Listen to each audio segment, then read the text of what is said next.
A video on branding by Fredrick. So here we go, guys.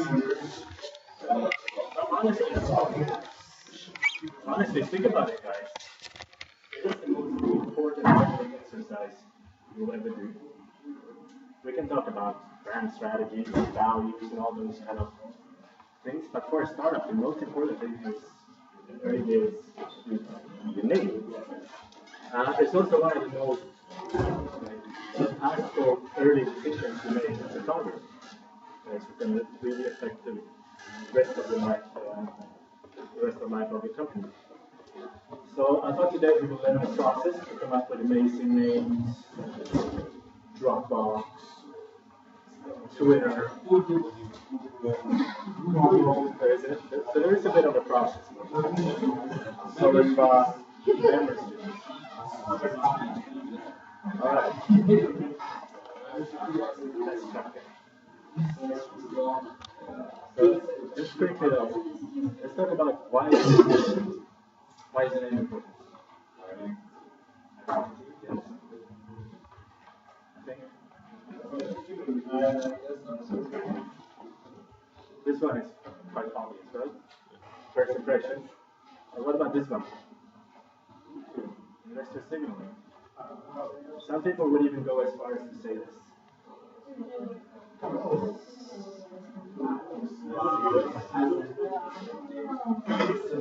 So it is kind of important, right?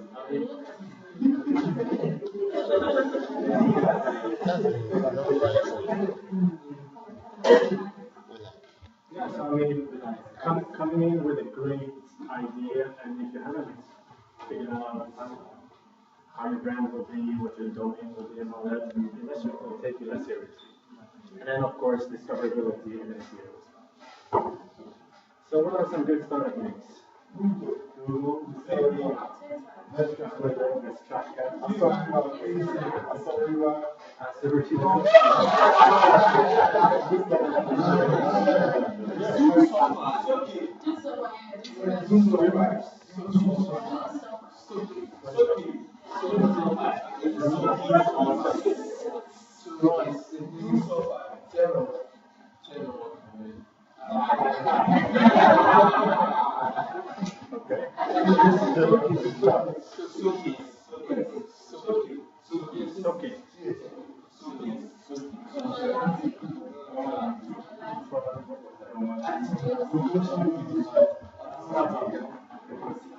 So let me ask you this though, what comes first?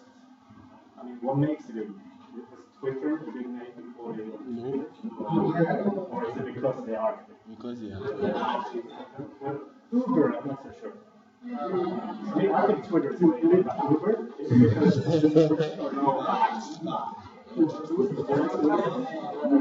is a good name. Yo. That's a good name. Yo is good.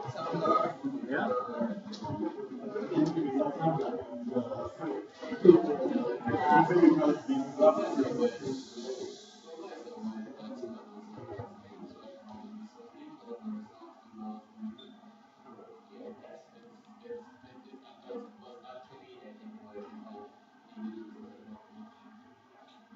When? Was it 93?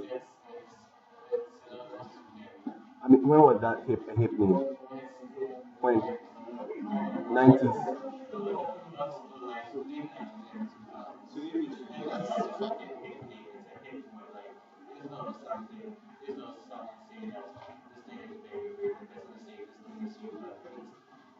Well, Great companies with bad names. yeah, like Google. I think Google is good. Nah, Google.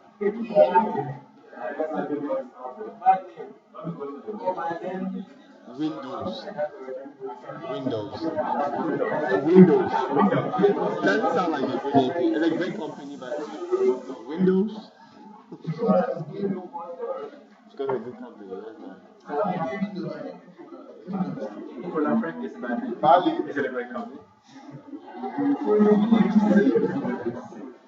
Alright, so let's look at some good name characteristics. Good names are ideally one or two syllables. Short, ideally less than 8 to 10 characters. Easy to spell and memorable. You agree? Perfect. You get that? So some one-syllable ones, we have square, app, fox, 2 syllables, Google, Twitter, Facebook, Foursquare, Dropbox. But it very seldom goes outside of that. So bad names. The bad names are coming. Bad names. They are long, require an explanation. This is, I think, is important. If you can't explain the name on the phone, it's like, oh, it's phones for you, but with a number 4 instead of a. Yeah. It's like, no. You should be able to say it on the phone.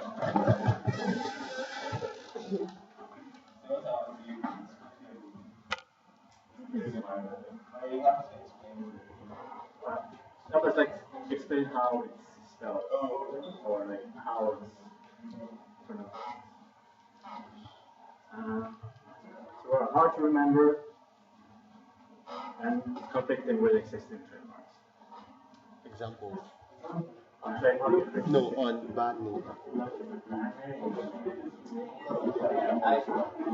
Coca-Cola. That's about Coca-Cola. That's 4 syllables. But it's solid. But it's a good name. Good brand. Good brand. I mean, that all the brands have been established over time. Reese's Pieces. Vodafone. 3 syllables. Strong brand. I mean, there are exceptions to the rule. Any government of bad names? Any band name. What a friend to say.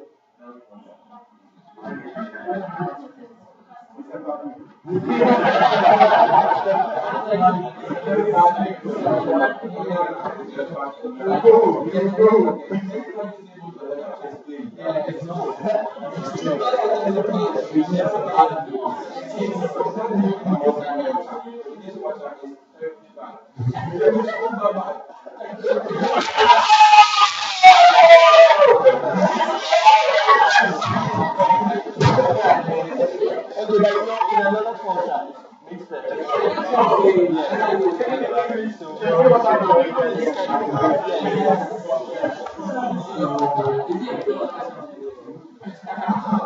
Which one? It gets me thinking. That's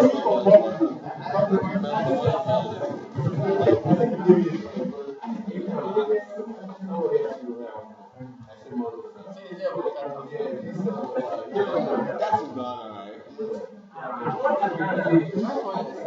But MEST is so cute, right? MEST. MEST has a name.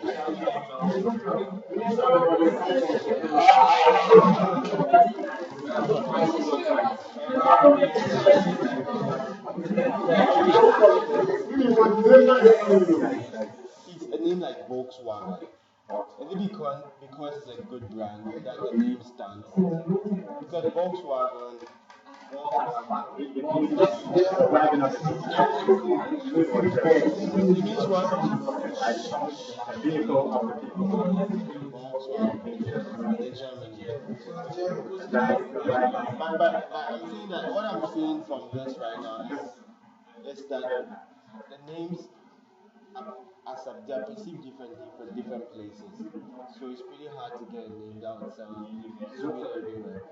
Some companies were started really small and they were one shop in Texas that was called Arnold's, and then it just happened to become big and it has to build a brand. So we do a conclusion that sometimes the name itself, even though you create some criteria that make a good name, actually sometimes how good a brand is built that makes the name worth it. No, for sure. I mean, we had Apple before. It's not a brilliant name itself. The way they build the brand. I think if you're going in with an idea like, I'm going to pick a name for a company that I intend to grow, you need to go in with the right attitude. So it's not like, oh, so just open the restaurant. It happens to be successful. Now we're going in with the idea to build a good brand to start. So here's the process I propose. How to come up with it.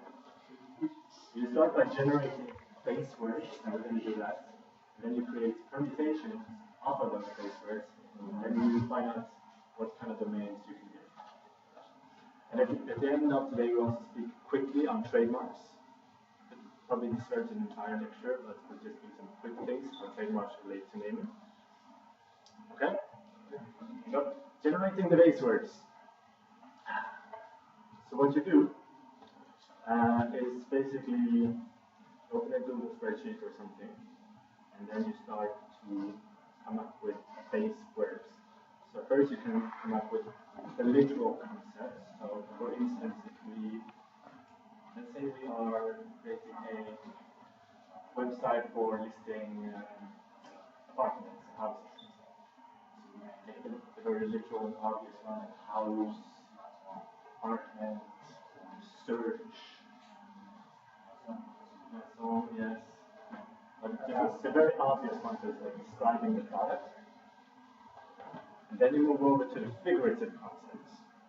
So that can be stuff like names associated, what's associated with apartments, MEST, flat, or even family.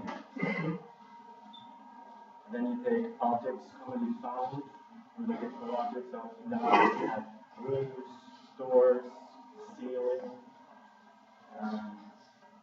bed sheets.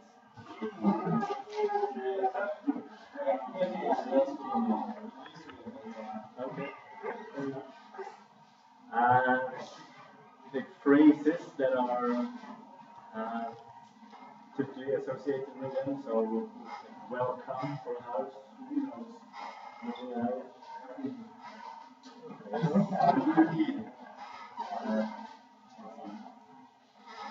feelings, that can be safety, right? Safe in your home. Moments spent in association with the different concepts, so family time, sleep, that sort of thing. Then you can start to look at synonyms. There's good websites for that, the stars, I use those. And probably my favorite is, it's called onelook.com. It's a reverse dictionary. So you can find words that have a house in the explanation of the word. So that way you can come up with quite unusual, exotic words.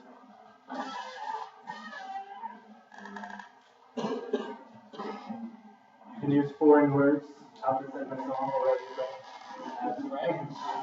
Adding tabs on that side of the sheet. So now at this point I have a spreadsheet with like 50 or 100 words, right? And that's when you start creating permutations of those words. So there are different ones. Okay, compound words. So basically when you take two of the words that you have, put them together. So we have Dropbox, Sendgrid, Snapchat, of course, email. We have PaySale, memberships, and for instance, if we did this for a new outlet, we would have the linking truck drivers and truck renters together. Calling and linking, call, link.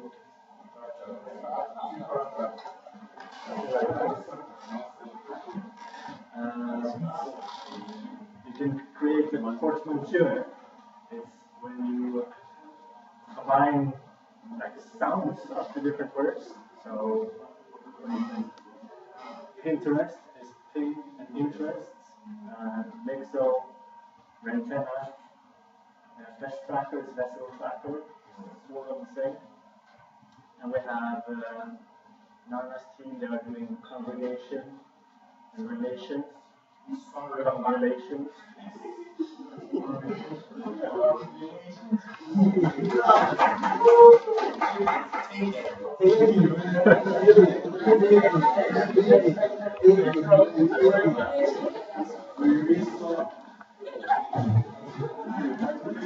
Let's try to make it.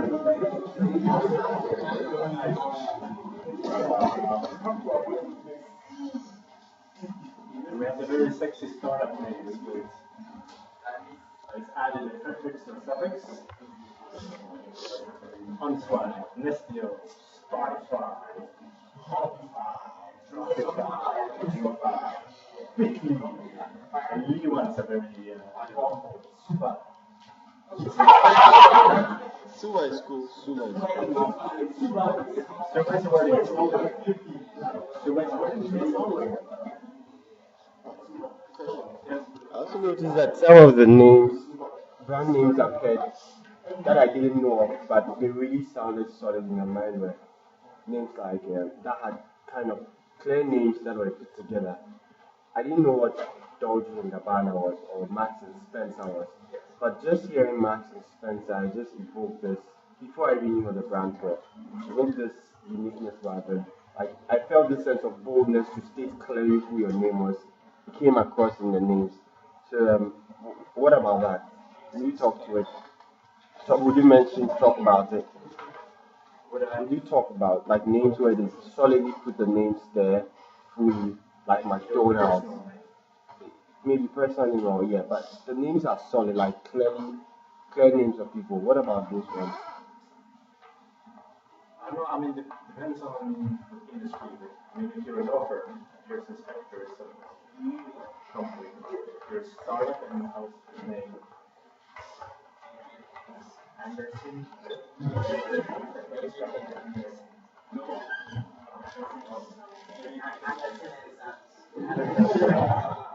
Exactly what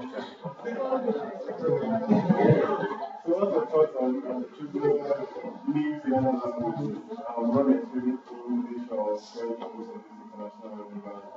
Greek, Like or Jack. even for instance, native games, native is actually an area where which is start. So we have something like native games. And what are the different types of games in other languages? Oh, Larry. Ah, I mean, I think it's good if it makes sense, or like at least sound like good. easy on the phone. Lefty, it doesn't sound complicated, it doesn't sound fancy in any other language, so it works. It works as a made-up word in English, and it is an actual word.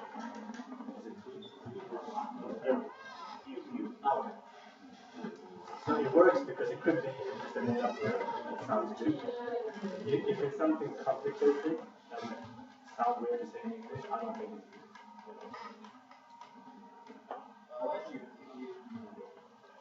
I mean, it depends on where you're doing business. If you're only doing in your local, we're here to be global software.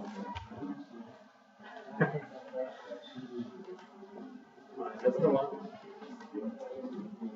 As some common prefixes on my package, and then the very sexy ly.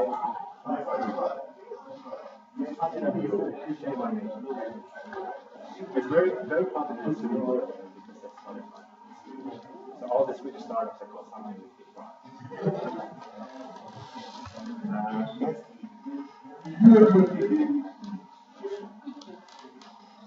you can misspell the words. You see these ones, right? Tumblr, Lyft, Swift, Singa, Jane, Google. Yeah. This Google means like it's big number. It's like 1 word, 100 zeros. I have to be careful with these in terms of discoverability, of course. It will affect the rankings on Google.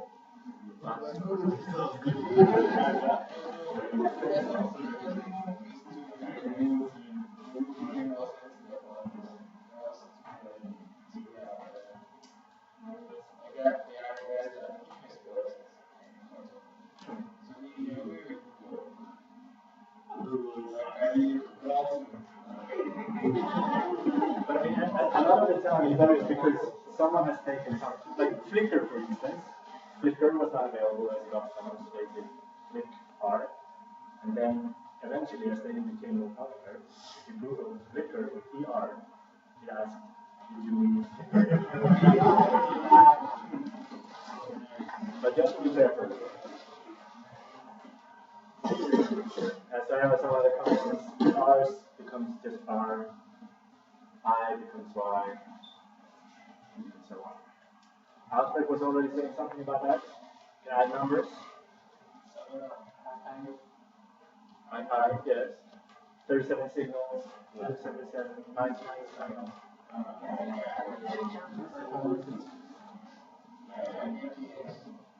Yeah.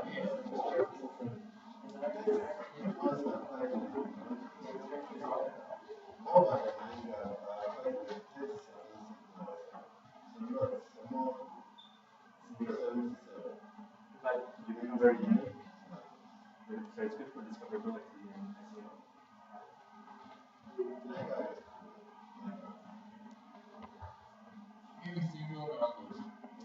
What about this one? You can see as we go higher, we become less, more desperate. They were good in the beginning, now we're becoming to the less good alternative. You can actually write backwards, as works. Start called zombie. Yeah? It's an email.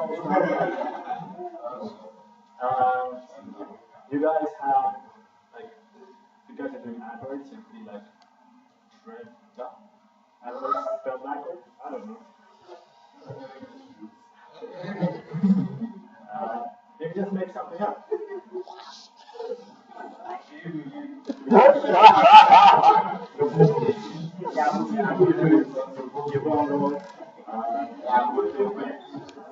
Also going back to your question, like, if it's a foreign word that sounds like it's just made up. Does Okaru mean something?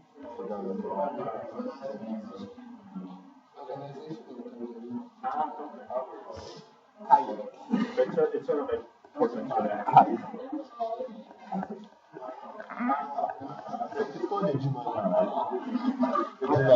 Am I missing something?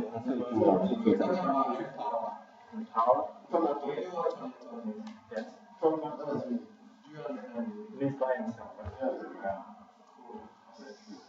It sounds kind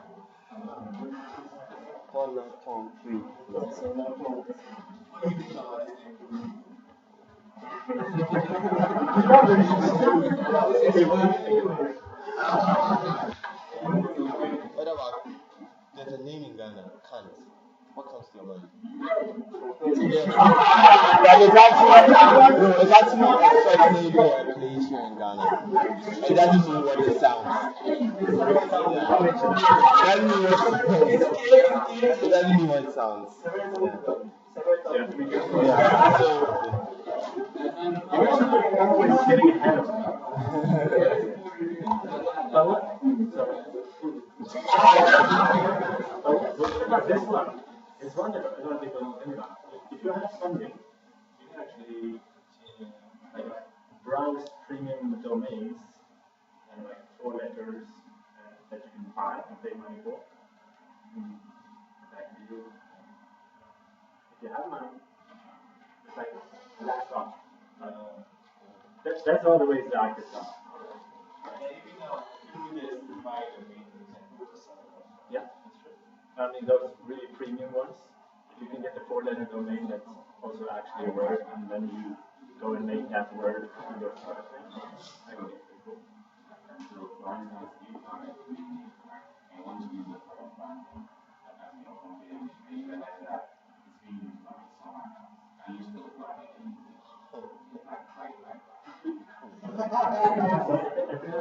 Really quick on fitness. And then we'll answer that question.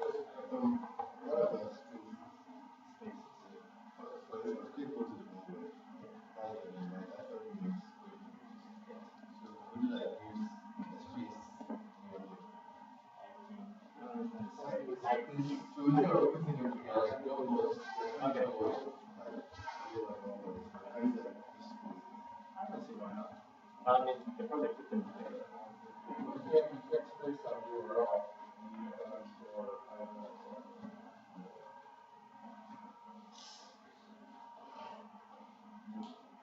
So, that was the permutations.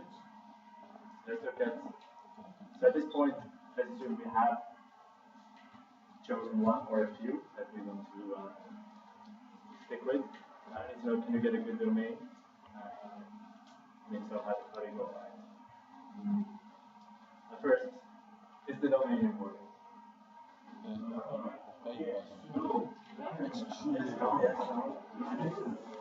Extremely important.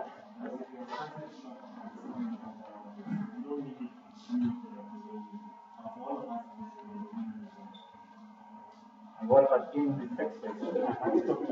I'm talking about text. No, it's right.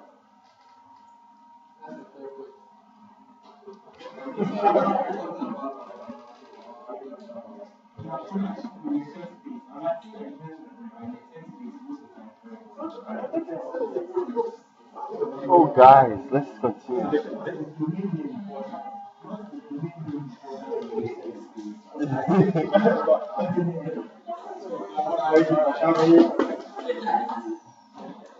So the question is to .com or to not or not to .com. That's the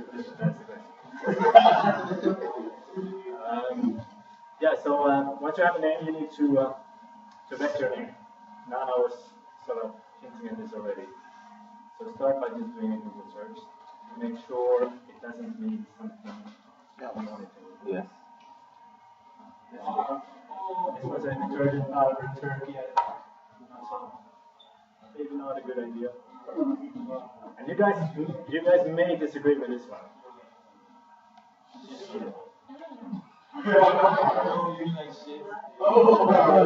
It's a cool name, right?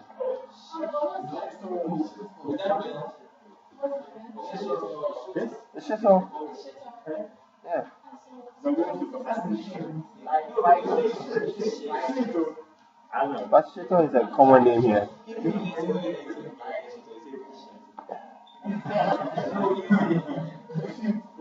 Just be careful that it doesn't. I mean, there are plenty of examples in cars that have been named stuff that means nasty things in Spanish. Example. I'll leave that up to you. That's not safe for work material.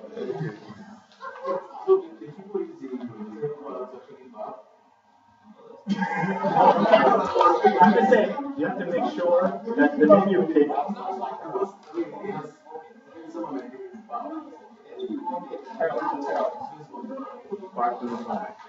so just make sure that if you do this, it doesn't come up with something in Spanish. Bounce it up a few times. I mean, you can very easily get stuck in your own way of thinking. And at this point, you're probably already doing some beta testing or some validation. Ask your users, do they like the name? And do a trademark search, and we'll get back to that. So, if it's available, obviously, just go get it. If it's reasonably priced, I would say find the owner and forget it. You can do that either by contacting them directly or through third-party websites, Cdo.com, GoDaddy. It's cool. Go Daddy. Go Daddy. So how much should you pay them? What do you guys? What's reasonable? No. Name keep. This one, $20. Yes. Yes. This one. It starts from 199. Name chip. How much you have? I mean, some investors will actually allow you to use part of their investment. Start from about $200, and it can go as far as $1 million. Yeah, I've even seen people say like, oh, I want $1 million and 4% of your startup. Yeah, but if it's reasonably priced, I think it should be a good idea. But probably most importantly, if it's unavailable or too expensive, Make it until you make it. make it till you make it. How? So let's talk about that one since that's a lot of the good domains. So I would say the domain doesn't matter. My personal opinion. I have a lot of examples. Dropbox was get Dropbox. Facebook was get Facebook. Instagram was Instagram. Instagram.in. And they managed to get enough traction, enough funding, and eventually go out and get the .com domain. Yes.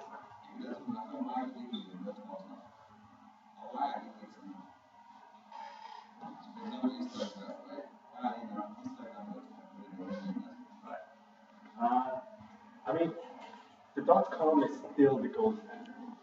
It is important, but it's not like do or die. You can be without it. And also we spoke about the life cycle.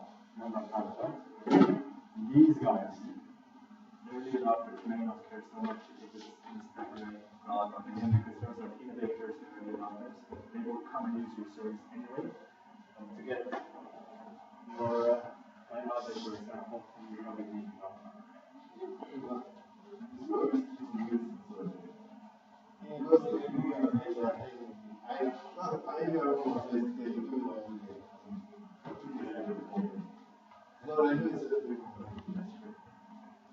yeah, the price does go up, but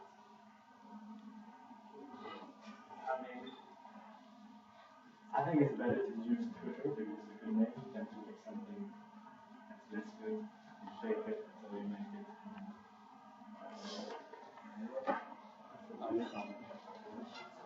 I agree, the price does go up. Supply and demand, so it becomes more valuable. I'm sure someone bought Fiverr back when the iPod was not. So how can you do? You can use the clever name extensions. RC, usually, bar.me, SFM, Angel.co, and so forth.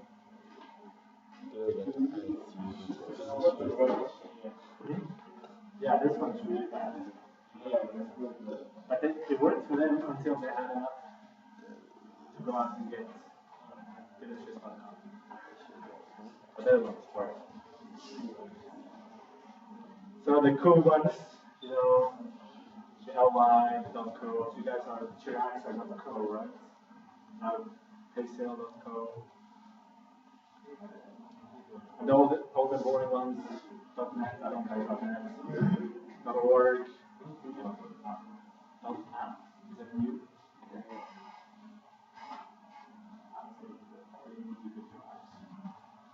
They never really catch on those stuff.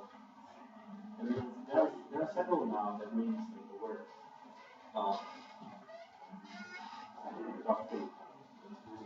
they don't really catch on. You can add get or app or something similar in the actual domain like get.com. You guys are just app.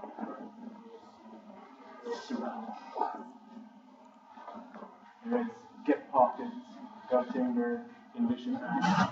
So those are the way to fake up this. That concludes the section of the process. Now let's speak quickly on trademarks, and then we can actually go and do this for our capstone. How many has a good name? Sorry. So one team has a decent name. Two. So, I mean, we could talk forever about trademarks, but I'll just speak quickly on how it relates to naming. We should probably do something more on it later. Right, so a few quick tips. Always do as many searches as you can. It's very difficult because trademarks was initially used to be geographically restricted. And when it's the web and it's global and blah blah blah, it becomes very messy. But you should at least go out and do a search. Various websites, like legal forms, work, market, and we have defined in the Swedish what you can do to make sure there's not something that you're not infringing. But the key thing is probably that you can actually have the same name as someone else as long as you're not a competitor. So you can have, if someone is doing a grocery store in Alabama, you can have an app for the same. So for instance, we have Delta Airlines and Delta Faucets. They're doing completely different stuff, and it's very unlikely that Delta Faucets will start to fly on people. There's another one, Delta, that's air conditioning systems. Are they going to start doing airlines? Delta Airlines? Nope. You can. Very unlikely. So the sort of that is the guiding rule of all of trademarks.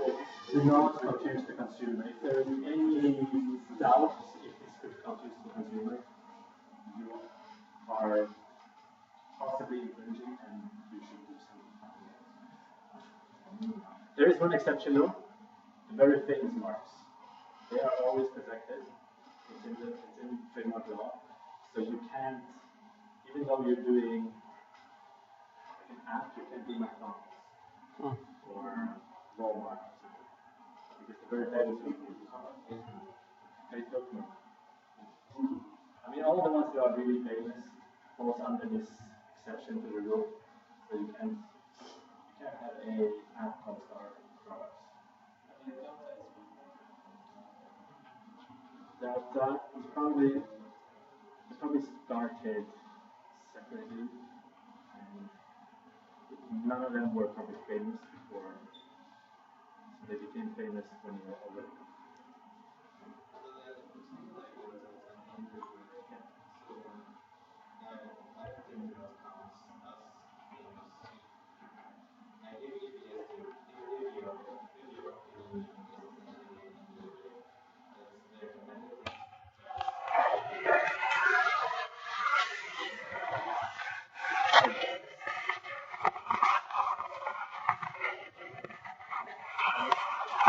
If I was doing apples, it's like Fredrick's apples. It's another story, but you can't just do apples.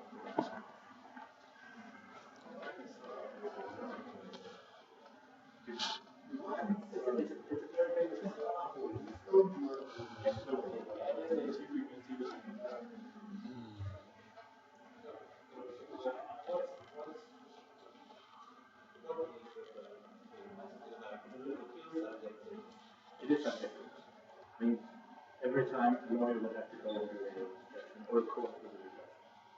But my suggestion is, anytime there is a big player that you know has financial resources, I would just avoid it. Because it could go after you and you could be right, but they could still go after you. So I would just avoid anything that has a large company.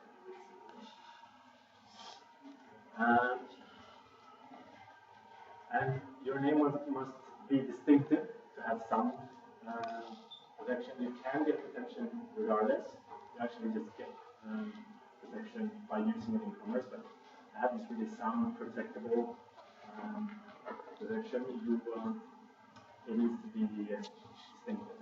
It has to be interesting, building.